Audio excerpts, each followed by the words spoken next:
ప్రభువైనటువంటి యేసయ్య పరిశుద్ధ నామములో ప్రియమైన దైవ బిడ్డలారా, మీ అందరికీ యేసయ్య పరిశుద్ధ నామములో వందనాలు తెలియజేస్తున్నాను. దినమందు బైబిల్ గ్రంథంలో నుంచి మరొక విషయాన్ని జ్ఞాపకం చేయాలని మీ ముందుకు వచ్చాను.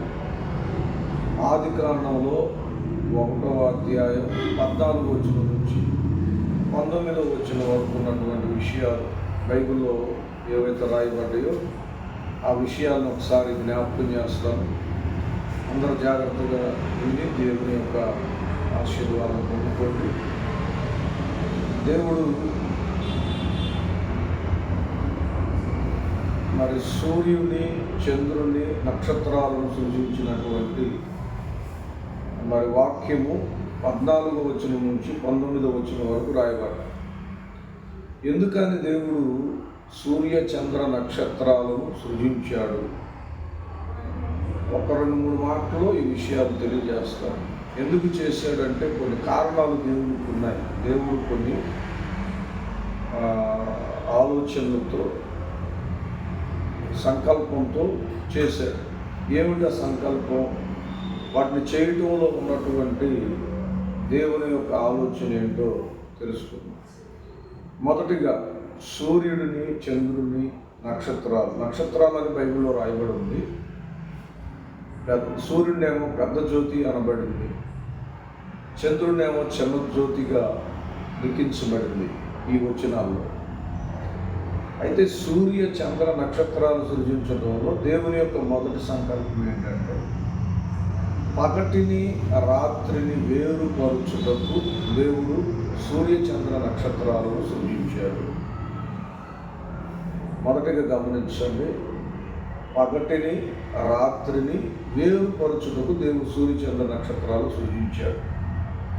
అంతేకాదు మరి ఋతువులను, నెలలను, అలాగనే రోజులను, వారములను, సంవత్సరమును సూచించుటకై దేవుడు సూర్య, చంద్రులను సృజించాడు. సూర్య, చంద్ర, నక్షత్రాలను సృజించాడు. ఇక్కడ 2 కారణాలు చూసాం. ఒకటి పగటిని, రాత్రిని వేరుపరచడానికి. రెండవది ఋతువులు, రోజులు, సంవత్సరాలు, నెలలు, వారములను సూచించడానికి. మూడవదిగా చూస్తే మరి భూమి మీద వెలుగునివ్వటానికి దేవుడు సూర్య, చంద్ర, నక్షత్రాలను సృజించాడు. మనం ఈ కారణాలు తెలుసుకోవాలి. వాటిని ఎందుకు దేవుడు సృజించాడు, సృష్టి ధర్మం ఏంటి, దేవుడు వాటిని చేసినటువంటి కారణం ఏంటంటే భూమి మీద వెలుగునివ్వటానికి దేవుడు వాటిని సృజించాడు. అంతేకాకుండా మరి భూమిని, పగటిని, రాత్రిని ఏలటానికి దేవుడు వాటిని సృజించాడు.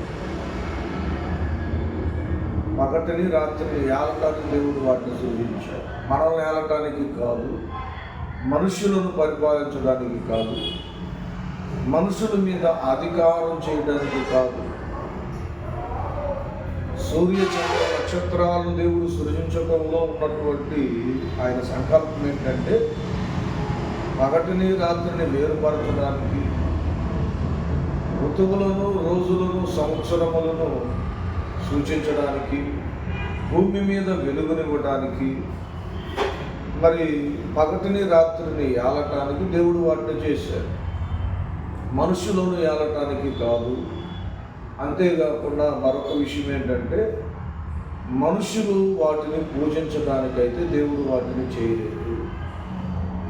ఈరోజు చాలామంది సూర్యుడిని, చంద్రుడిని, నక్షత్రాలను ఆరాధించేవాళ్ళు ఉన్నారు. కానీ వాటిని ఆరాధించడానికి దేవుడు చేయలేదు. వాటిని చేయటంలో గల దేవుని యొక్క సంకల్పం ఏంటంటే ఈ విషయాలు 14వ వచనం నుంచి 19వ వచనం వరకు రాయబడి ఉన్నాయి. అవి సృష్టించబడినప్పుడే వాటిని ఎందుకు సృష్టించాడో అక్కడే రాయబడి ఉన్నాయి. కనుక మనుషులు వాటిని పూజించడం కాదు కానీ, ఆరాధించడం కాదు కానీ, వాటిని చేసినటువంటి దేవుడైన యేసుక్రీస్తు ప్రభువుని ఆరాధించాలి. సూర్య చంద్ర నక్షత్రాలను చూసినప్పుడు మనిషి ఏం గుర్తు చేసుకోవాలంటే సూర్యుడు ఎంత గొప్పగా ఉన్నాడు, చంద్రుడు ఎంత గొప్పగా ఉన్నాడు, నక్షత్రాలు ఎంత గొప్పగా ఉన్నాయి అనేదిగా. వాటిని చూస్తే ఆనందం, సంతోషం, ఎందుకంటే వెలుగునిస్తున్నాయి. వాటి వెలుగులు సంతోషకరమైనటువంటివి. కానీ వాటితో మాత్రమే ఆనందించడం కాదు, వాటిని మాత్రమే తెలుసుకోవడం కాదు, వాటిని చూసినప్పుడు దేవుని గొప్పతనాన్ని మనం తెలుసుకోవాలి. సూర్యుని చూసినప్పుడు సూర్యుని యొక్క గొప్పతనం కాదు, చంద్రుని చూసినప్పుడు చంద్రుని యొక్క గొప్పతనం కాదు, నక్షత్రాలను చూసినప్పుడు నక్షత్రాల యొక్క గొప్పతనం కాదు, వాటి సృష్టికర్త అయిన యేసయ్య గొప్పతనం ఏంటో మనం అర్థం చేసుకోవాలి. కాబట్టి ఆయనను మనము పూజించాలి, ఆరాధించాలి. అలాగనే మనకి మరి కొన్ని వాక్యాలు ఈ విధంగా తెలియజేస్తున్నాయి. ఏమనంటే, బుద్ధిమంతులైతే లోకమందు, ఆకాశమందు జ్యోతుల వలె ఉన్నారని బైబిల్లో చెప్పబడింది. బుద్ధిమంతులు, బుద్ధి కలిగిన వాళ్ళు, యేసు ప్రభుని నమ్మినటువంటి వారు, విశ్వసించినటువంటి వారు, నీతి మార్గములోకి అనేక మందిని నడిపించేవారంట ఆకాశమందు జ్యోతుల వలె ఉన్నారని బైబిల్లో రాయబడింది. కనుక సూర్యుడు, చంద్రుడు, నక్షత్రములు పగటిని ఏలటానికి పెద్ద జ్యోతి అనగా సూర్యుడిని, రాత్రిని ఏలటానికి చిన్న జ్యోతిని, నక్షత్రములను దేవుడు చేశాడు. వాటి పని ఇది మాత్రమేనని తెలుసుకొని ఈ లోకమందు మనం కూడా సూర్య చంద్ర నక్షత్రాల వలె ఆకాశమందున జ్యోతుల వలె వెలగాలి.